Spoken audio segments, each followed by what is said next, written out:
এই দোয়াটি যেই ব্যক্তি একবার পাঠ করবে, আল্লাহ পাক রব্বুল আলামিন 70 প্রকার রোগ থেকে আমার আল্লাহ তাকে হেফাজত করবেন। সুবহানাল্লাহ।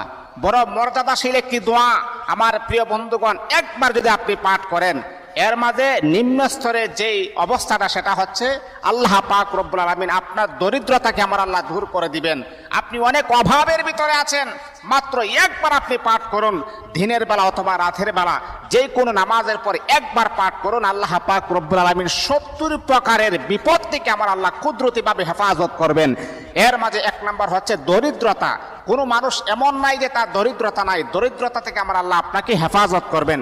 আমার প্রিয় বন্ধুগণ, দোয়াটা খুবই চমৎকার একটি দোয়া।